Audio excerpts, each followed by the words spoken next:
Ya, ibu kamu berdoa bukan kepada Tuhan, Jadi berdoa kepada siapa? iblis.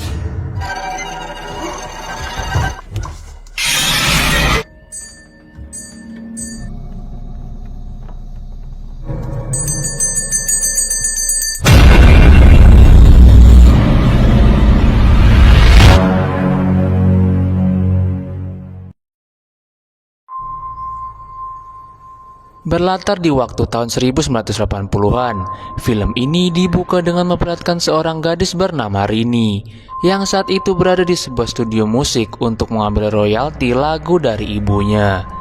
Yang mana kita ketahui kalau sang ibu ini dulunya adalah seorang penyanyi. Namun di sini hasil tak seperti yang diinginkan oleh Rini, yang mana pihak studio mengatakan kalau lagu itu sudah tidak laku lagi saat ini, sehingga sudah tidak bisa lagi menghasilkan uang. Menanyakan royalti tahun-tahun sebelumnya, Pak. Memang 5 tahun terakhir tidak ada untung lagi. Namanya tidak dikenal orang lagi. Ya. Alhasil, ia kembali ke rumah dengan tangan kosong tanpa uang sepeser pun. Dan saat di rumah, kita diperlihatkan dengan kedua adik kecilnya bernama Ian dan juga Bondi, serta neneknya yang sudah sangat tua. Dan kita ketahui pula kalau Ian, adik paling kecilnya itu adalah seorang tunarungu. Jadi mereka semua harus berkomunikasi dengan Ian menggunakan bahasa isyarat. Dan bertemulah Rini dengan bapaknya. Di tengah bapaknya sedang bekerja, di sini Rini mengatakan kalau mereka sudah tidak bisa mendapatkan uang dari royalti lagu ibunya. Di tengah ekonomi yang semakin memburuk, si bapak berencana akan menjual rumah itu demi pengobatan si ibu yang saat ini sedang sakit keras. Mati karena bapak nggak punya uang buat bayar pengobatan. Di tengah obrolan, Rini kemudian mendengarkan suara lonceng dari kamar yang menandakan si ibu sedang mencarinya. Lalu bergegaslah Rini ke kamar si ibu.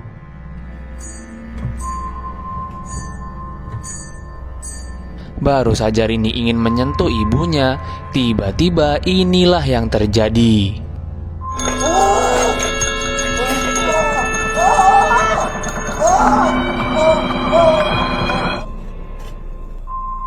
Dan film pun baru saja dimulai.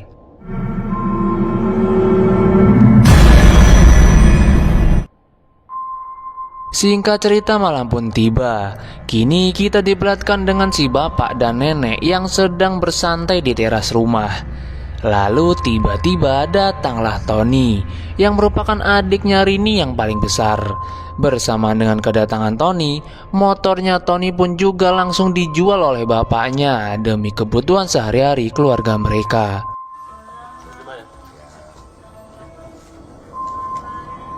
Kini kita beralih kepada Rini yang sedang mengobrol dengan Bondi sambil ditemani oleh Ian yang saat itu sedang memasak untuk makan malam. Kemudian datanglah Tony menemui kakaknya itu. Di situ Rini juga kesal dengan sikap kedatangan adiknya itu. Dijual. Jual diri lah. Disayang-sayang terus dikasih duit. Jadi gigolo. Gigolo apa sih? Menjadi gigolo ah. Di tengah obrolan, tiba-tiba terdengar panggilan lonceng ibunya dari kamar. Kali ini Tony yang datang ke kamar ibunya. Di sini Tony terlihat ingin menghibur dan merawat ibunya serta menyisir rambutnya yang saat itu sudah mulai rontok karena sakit keras yang dialaminya. Di tengah itu, tiba-tiba Kenapa?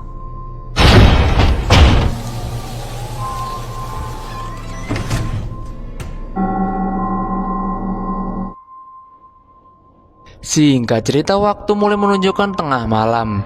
Di malam itu Rini dibangunkan oleh suara lonceng yang berbunyi dari kamar ibunya. Saat masuk, Rini dibuat ngeri saat melihat ibunya yang tiba-tiba berdiri di luar jendela.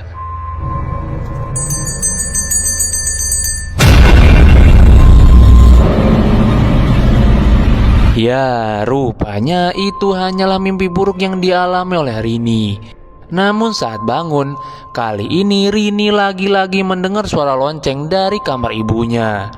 Dan saat masuk, sama seperti mimpinya tadi, ia melihat ibunya yang tiba-tiba berdiri menghadap jendela.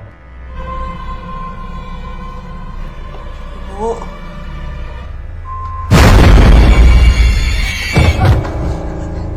Entah mengapa si ibu tiba-tiba tak sadarkan diri. Dan sangat disayangkan, si ibu rupanya sudah meninggal dunia dan mengembuskan napas terakhirnya di depan anak dan suaminya.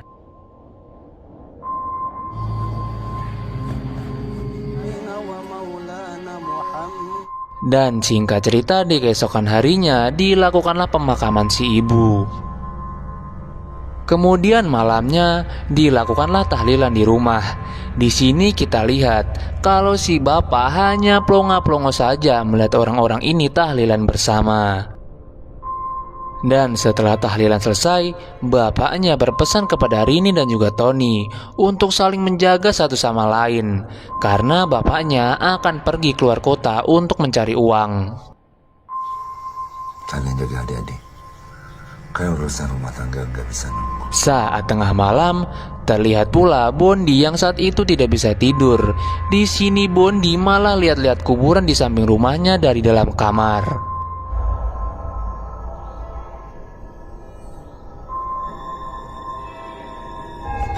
Ya, kamu jangan ngagetin gitu. Kini kita beralih ke Tony yang saat itu sedang asik mendengarkan radio sendirian di kamarnya. Namun entah mengapa, tiba-tiba ia mendengar suara lonceng ibunya. Dan karena penasaran, Tony pun masuk ke kamar mendiang ibunya. Dan tiba-tiba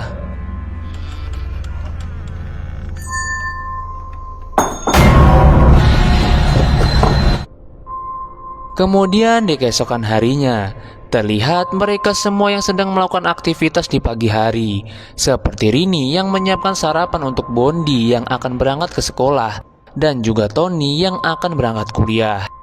Di sini terlihat Tony yang memberikan hadiah untuk Bondi, yang kemudian disusul oleh Ian yang jahil kepada kakaknya itu. Karena saat itu pompa air sedang rusak, terpaksa Rini harus menimba sumur dengan susah payah. Dan setelah Rini mengambil air dan kemudian ingin masuk ke dalam rumah, tiba-tiba inilah yang terjadi.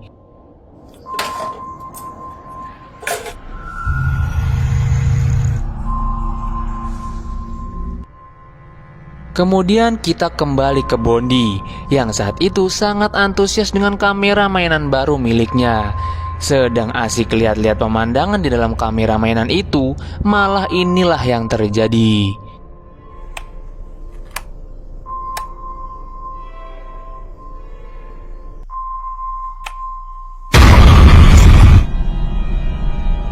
Di malam harinya, saat Tony lagi sedang asik mendengarkan radio, tiba-tiba radio itu berubah dengan sendirinya. Bukan hanya itu saja, Tony pun juga diteror dengan suara panggilan ibunya.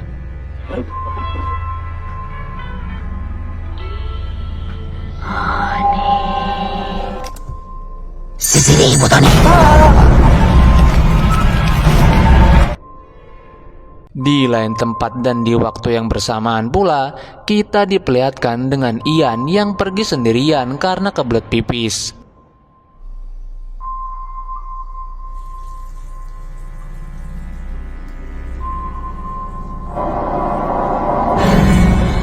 Rupanya itu adalah Bondi yang saat itu pula juga ikut menyusul adiknya. Dan saat ingin kembali ke kamar, mereka berdua dibuat ngeri dengan munculnya sesosok kain putih di lorong gelap itu.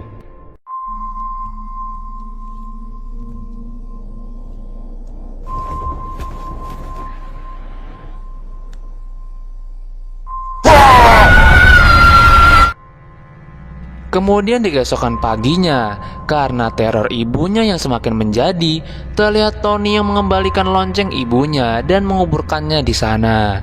Tony kembaliin ya Bu. Kemudian di tempat lain, terlihat pula Rini yang berjalan dengan seorang pria yang kemungkinan adalah pacarnya Rini, bernama Hendra. Di tengah obrolan, Hendra menceritakan sesuatu yang cukup aneh kepada Rini. Kalau setelah pemakaman ibunya Rini, ia sempat melihat sesosok ibu yang muncul di dalam rumah Rini. Karena Hendra ini memiliki firasat buruk yang akan menimpa keluarga ini, Hendra menawarkan untuk tinggal sementara saja di rumahnya. Namun tentu saja saat ini Rini menolak tawaran tersebut dan pergi meninggalkan Hendra. Dan sesampainya Rini di rumah, ia tidak melihat neneknya yang ada di kursi rodanya. Takut terjadi apa-apa, ia pun mencari neneknya di semua sudut ruangan. Saat sedang mencari neneknya, Rini dikagetkan dengan teriakan Bondi di kamar mandi.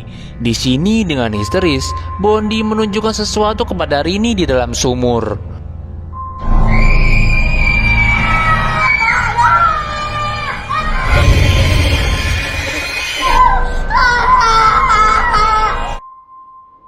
Ya, neneknya pun mati dalam kondisi tenggelam di dalam sumur secara misterius. Dan dengan cepat dilakukanlah pemakaman neneknya itu.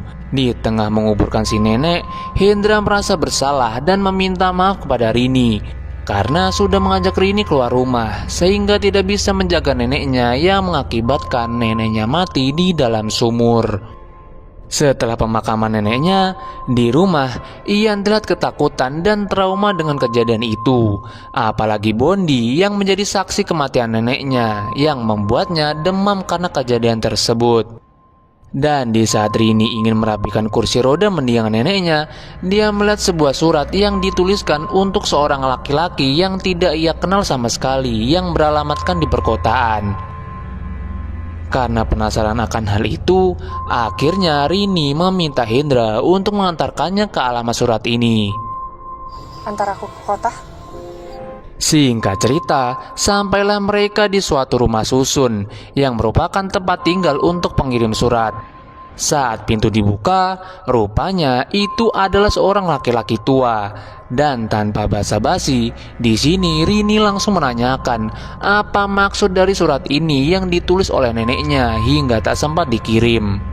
Tertulis dia minta pertolongan Anda untuk menyelamatkan kami. Saat masuk ke dalam, diceritakan kalau laki-laki tua ini rupanya adalah teman dari neneknya dari semasa muda dulu. Dan dulu neneknya menikah dengan temannya juga dan dikaruniai seorang anak, yaitu bapaknya Rini. Dan di saat si bapaknya Rini ingin menikah dengan ibunya Rini, neneknya tidak setuju dengan alasan ibunya Rini saat ini tidak memiliki keturunan. Dan hingga akhirnya ibunya Rini melakukan sebuah ritual perjanjian kepada iblis agar dikaruniai seorang anak. Ya, ibu kamu berdoa bukan kepada Tuhan, Jadi berdoa kepada siapa? iblis. Mereka kemudian diberikan sebuah buku yang mungkin bisa menjadi petunjuk mengenai sebuah perjanjian sekte iblis yang dilakukan oleh ibunya. Dan di saat mereka bersiap ingin pulang kembali ke rumah, tiba-tiba ada sesuatu dari luar rumah.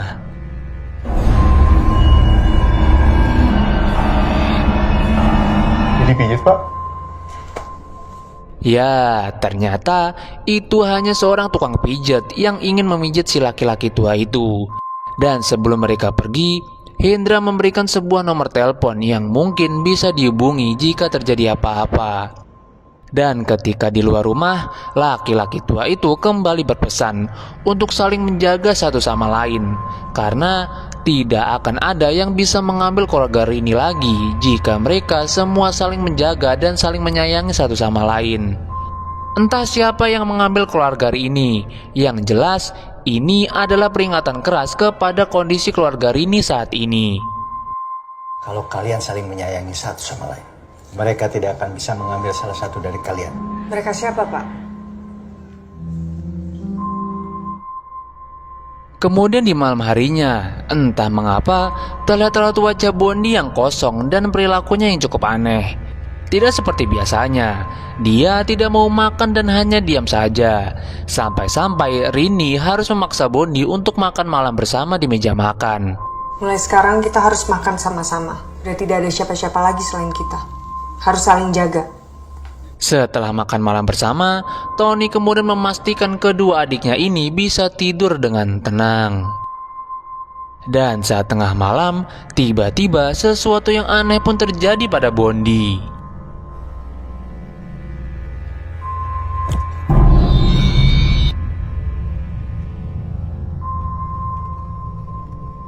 Setelah Boni kembali tertidur, kini malah Ian yang kembali terbangun.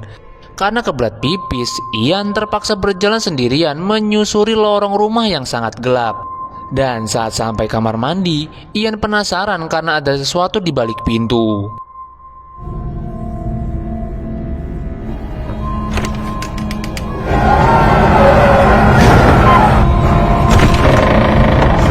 Niatnya Ian ingin berlari sekencang mungkin kembali ke kamarnya. Tapi apesnya malah bajunya Ian yang kecantol paku yang membuat dia semakin ketakutan. Dan ditambah lagi, sosok itu yang sudah mulai membuka pintu dan berniat ingin mengambil Ian. Namun akhirnya gagal.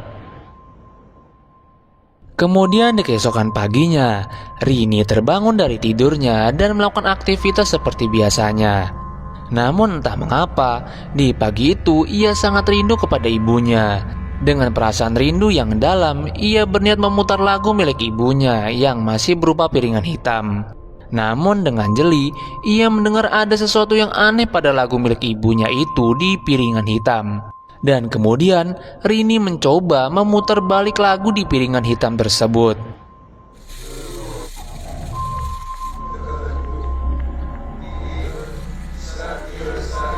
Dan ketika Rini masuk ke kamar adiknya, terlihat pula di kamar itu hanya ada Boni saja. Namun Ian sudah tidak ada di kamarnya. Dan di saat itu pula Rini mulai panik mencari adik kecilnya yang hilang. Hingga ia memanggil Tony untuk mencari Ian yang hilang entah kemana. Dan saat mencari keluar rumah, Rini melihat sebuah kotak aneh yang tiba-tiba muncul di depan rumah. Merasa curiga, ia pun membuka kotak itu.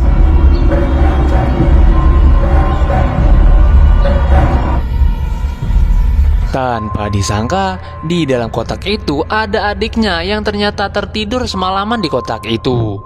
Hal itu terjadi pasti karena teror semalam. Dan saat Ian terbangun, Rini langsung menasihati adik kecilnya itu jika terjadi apa-apa harus segera memberitahu kakak-kakaknya. Kemudian setelah menasihati adiknya, terlihat pula Tony yang membawa majalah dari si laki-laki tua itu dan memberitahu kalau dia telah membaca semua isi di buku majalah ini. Di sini Tony menjelaskan kalau ada sebuah sekte pemuja iblis yang bertujuan ingin mendapatkan keturunan. Namun yang lebih anehnya lagi dalam sekte ini adalah ketika orang itu sudah memiliki anak, salah satu dari anak itu harus diberikan kepada sekte iblis tersebut ketika si anak berusia tepat 7 tahun. Di kota-kota ada kelompok sekte pemuja setan yang ingin punya anak tapi nggak bisa, yang berhubungan dengan kesuburan. Di sini Tony juga baru menyadari dan teringat waktu kecil dulu Tony selalu menemani ibunya saat masih aktif menjadi penyanyi. Dan ia baru menyadari di beberapa foto tersebut ada sekelompok orang yang berkumpul menyendiri, tidak seperti tamu-tamu pada umumnya. Tony juga mengatakan ketika si anak tersebut berusia tepat 7 tahun, ia akan dijemput oleh mayat-mayat hidup. Dan Tony juga merasa curiga kalau para pemuja sekte itu akan menjemput Ian yang rupanya 3 hari lagi tepat berusia 7 tahun. Namun Rini tak peduli dengan hal tersebut dan menganggap itu hanyalah mitos. Dan kemudian Rini lanjut memasak makanan untuk sarapan kepada Ian yang sudah sangat lapar. Ketika Rini ingin memberikan makanan kepada adik kecilnya itu, ia dikagetkan dengan kursi roda yang berjalan sendiri ke arahnya. Dan saat ia lihat, tiba-tiba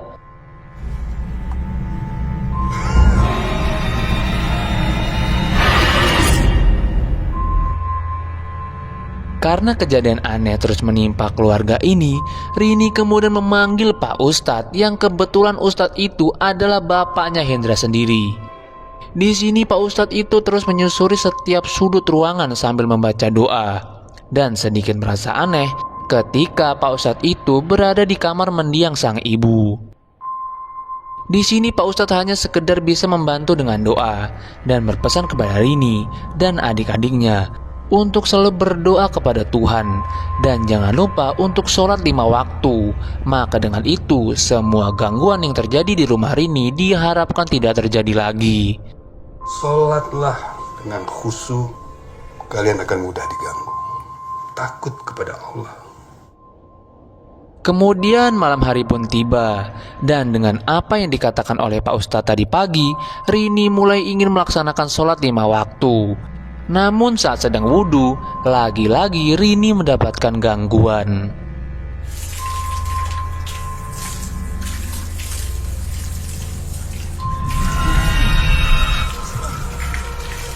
Dan ketika Rini ingin melaksanakan sholat, berniat agar keluarga ini terhindar dari gangguan gaib, lagi-lagi Rini mendapatkan teror.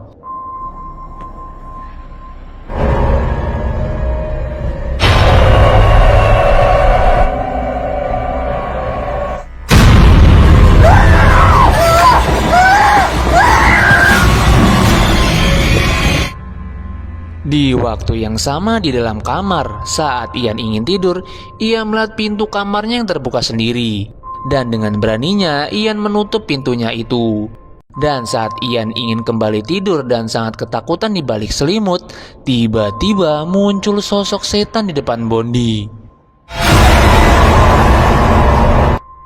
Dan karena teror yang semakin menjadi-jadi, Rini akhirnya memutuskan untuk pindah ke rumah Pak Ustadz. Kemudian pagi pun tiba. Tentu karena semua kejadian teror di rumah itu membuat Rini sedikit bingung dan penasaran. Sebenarnya apa yang menyebabkan semua ini terjadi? Dan Tony yang mengetahui isi dari majalah tersebut kemudian menjelaskan kalau salah satu anak dari sekte pasti akan dijemput oleh para pemuja iblis. Namun jika mereka tidak merelakan dan bersatu saling menyayangi satu sama lain, maka iblis tersebut akan kalah. Ditambah lagi fakta yang mengejutkan yang dijelaskan oleh Tony, kalau orang yang meminta anak dari para pemuja iblis itu sebenarnya bukan hasil dari anak dari suaminya sendiri, melainkan hubungan dengan orang lain satu anggota sekte. Bisa dikatakan mereka berempat kemungkinan bukanlah saudara kandung, yang bukan hasil dari hubungan bapak dan ibu mereka. Kita berempat pernah mikir gak? Gak ada yang sama mukanya. Tak berselang lama, Hendra kemudian mendapatkan panggilan telepon dari si laki-laki tua itu yang memintanya untuk menemuinya karena akan memberitahu sesuatu hal yang sangat penting. Kemudian selagi menunggu kedatangan Hendra kembali ke rumah, Pak Ustadz memiliki rencana untuk mengadakan pengajian bersama di rumah Rini. Bermaksud ingin membersihkan hal-hal gaib yang ada di rumah itu. Dan terlihat pula dari kejauhan Bondi yang masih linglung dengan tatapan kosong yang ditemani oleh adiknya Ian. Kemudian singkat cerita, sampailah Hendra di tempat si laki-laki tua itu, yang kini kita sebut saja Pak Budiman, di mana Pak Budiman memberikan sebuah surat yang sangat penting untuk diberikan kepada Rini sebelum semuanya terlambat. Ya akan terlambat. Terlambat apa? Ini tulisan saya yang terakhir. Tanpa pikir panjang, Hendra pun langsung bergegas pulang untuk menemui Rini. Namun, hal yang mengerikan pun terjadi pada Hendra.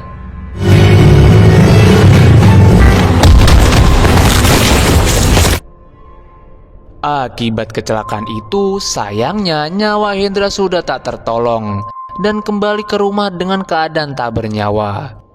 Dan saat dibopong ke rumah, Rini melihat sebuah surat yang jatuh dari saku Hendra, yaitu sebuah surat yang dibawa oleh Pak Budiman untuk Rini. Di pemakaman itu, Pak Ustadz tentu merasa sedih ketika melihat jasad anaknya yang pergi meninggalkan dia dalam kondisi yang sangat menggenaskan. Dan kemudian malam pun tiba. Saat Rini sedang tertidur di atas meja, Rini dikagetkan oleh suara jendela yang terbuka dengan sendirinya dan mencoba untuk menutup jendela. Namun tiba-tiba inilah yang terjadi.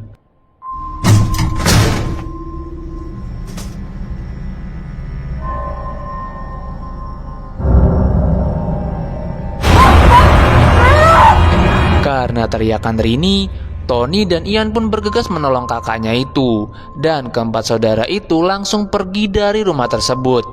Dan tiba-tiba bapaknya pun datang dan menenangkan anak-anaknya. Ini banyak kejadian waktu Bapak pergi, Pak. Di sini entah mengapa bapaknya terlihat sangat sedih dan meminta untuk semua anaknya untuk berkemas karena mereka akan pergi dari rumah itu besok pagi dan akan pindah ke rumah susun yang ada di kota. Saat bapaknya sedang sibuk berkemas, tiba-tiba Rini datang menghampiri bapaknya. Dan entah karena sebab apa, tiba-tiba bapaknya meminta maaf kepada Rini. Karena Rini mengetahui semua keanehan yang dilakukan oleh kedua orang tuanya. Di kamar itu, Rini kembali bertanya kepada bapaknya, apa yang sebenarnya bapak bicarakan kepada ibu sewaktu ibunya masih hidup. Bapak bilang apa ke ibu? Bapak sayang sama kalian semua. Bapak bilang apa ke ibu? Di waktu yang sama, kini kita beralih kepada Tony yang mengantarkan Ian pipis ke kamar mandi. Namun tiba-tiba pintu itu tertutup dengan sendirinya.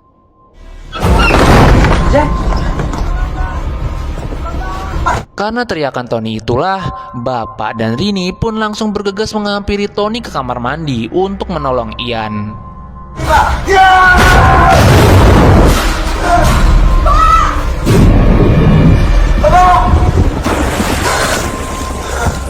Akhirnya si bapak berhasil menyelamatkan nyawa Ian yang hampir tewas tenggelam di dalam sumur.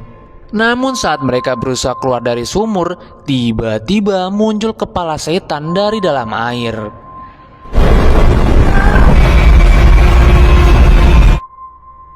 Dan kita juga dibuat ngeri ketika di waktu yang bersamaan muncul para pemuja iblis yang akan menjemput Ian.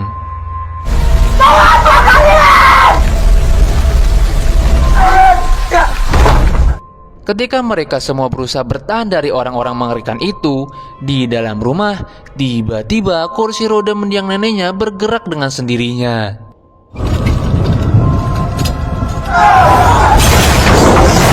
Karena lemparan kursi roda itu bukannya keluar, mereka malah masuk ke dalam ruangan yang membuat mereka akhirnya terkunci dari dalam. Tentu ini adalah kondisi yang menyeramkan.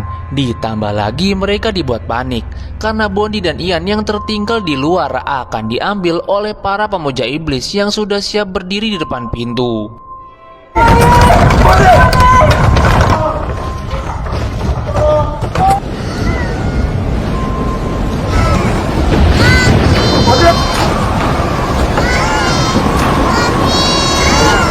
Ian kemudian berusaha meminta tolong kepada kakaknya.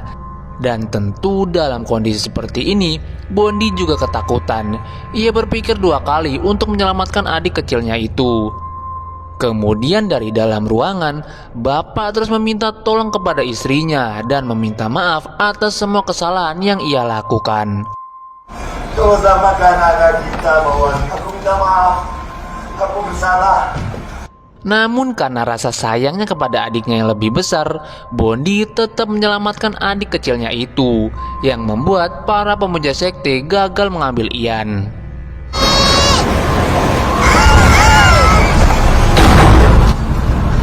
Karena sudah muak dengan semua teror yang terus menimpa keluarganya ini, si bapak yang sudah sangat emosi kemudian keluar rumah untuk menantang para pemuja iblis tersebut. Hadapiku! Maju! Kalian yang berani ambil anakku! Dan ketika Tony mengajak bapaknya untuk kembali ke dalam rumah, entah apa yang mereka lakukan.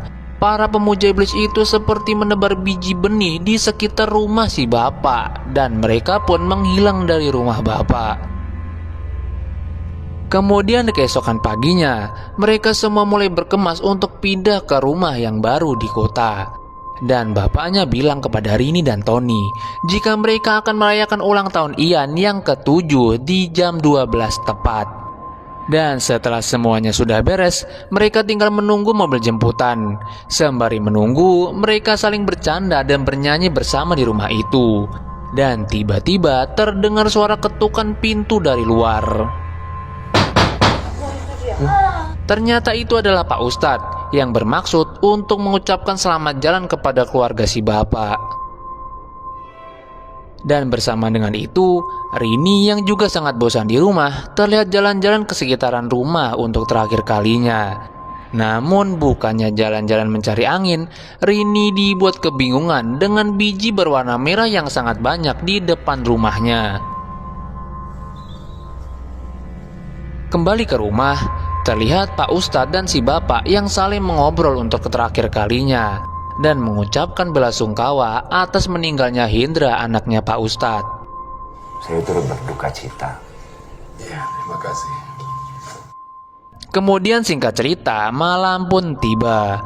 Mereka semua terlihat kebingungan mengapa mobil jemputan mereka tak kunjung datang ke rumah. Dan ketika mereka semua memutuskan untuk beristirahat, tiba-tiba listrik di rumah itu pun padam. Sepertinya keseluruhan, Pak. Dan saat mereka tertidur, Rini dikejutkan dengan suara lonceng milik ibunya yang berbunyi. Dan saat itu pula Rini baru teringat dengan surat yang belum sempat dia buka dari saku Hindra. Setelah membuka surat dari Pak Budiman itu, dengan cepat Rini langsung membangunkan Tony. Rini mengatakan informasi dari surat itu, kalau anak terakhir dari pemujaan iblis bukan untuk diambil ataupun dikorbankan, melainkan menandakan kalau anak tersebut adalah anak titisan sang iblis. Dan tak sampai di situ, para pemuja iblis yang datang kemarin malam bukan untuk mengambil anak titisan iblis, melainkan sebagai bentuk tanda bagi sang penjemput titisan iblis. Untuk memberi tanda kepada penjemput mereka. Mereka adalah titisan anak iblis. Siapa penjemput mereka? Dan lagi-lagi suara lonceng ibunya kembali terdengar. Dan ketika mereka mengintip keluar, mereka dibuat ngeri. Karena ternyata yang menjemput sang titisan iblis itu adalah mendiang ibunya sendiri.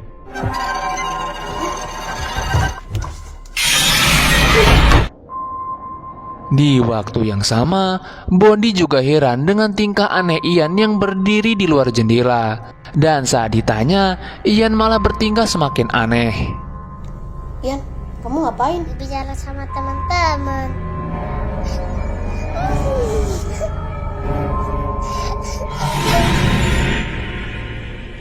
Tak hanya itu saja, saat bapaknya tertidur, tiba-tiba pintu kamar terbuka dengan sendirinya. Begitupun dengan Pak Ustadz yang ternyata masih di rumah si bapak. Saat terbangun, ia dikagetkan dengan sesosok hantu yang berjalan di sebuah lorong yang gelap.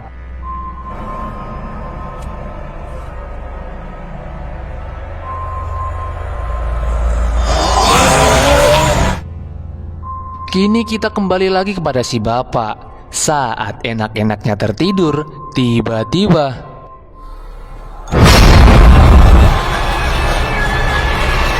karena ketakutan, si bapak kemudian keluar kamar dan mengunci pintunya, serta memanggil Tony dan Rini untuk membantu melihat kondisi adik-adiknya yang juga terkena teror.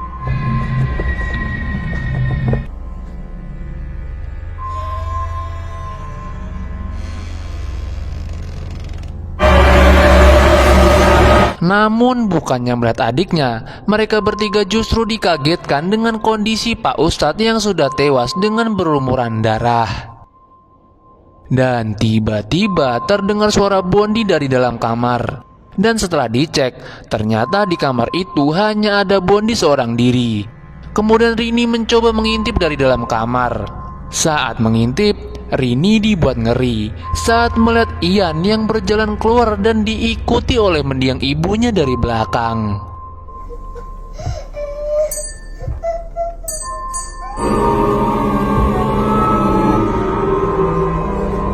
Tentu dalam kondisi seperti ini membuat bapaknya semakin bingung, apalagi Ian yang masih belum ditemukan.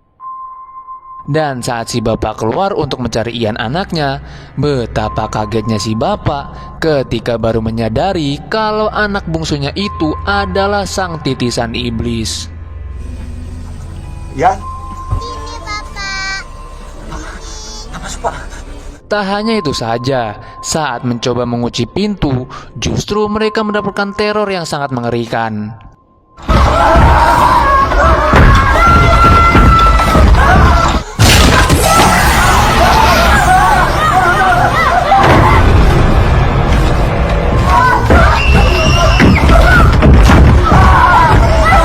Namun tak disangka, rupanya arwah neneknya membantu keluarga si bapak dengan menahan pintu.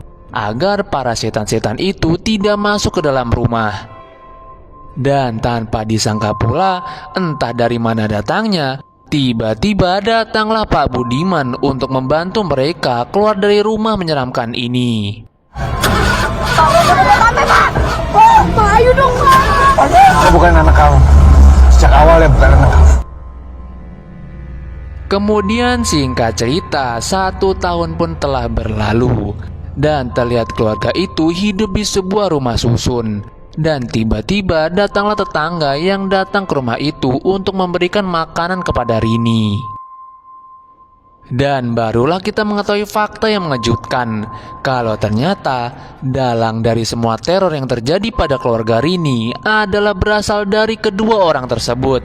Dan itu sudah dalam rencana mereka, yang sampai saat ini masih belum kita ketahui siapa sebenarnya mereka berdua. Dan film pun tamat.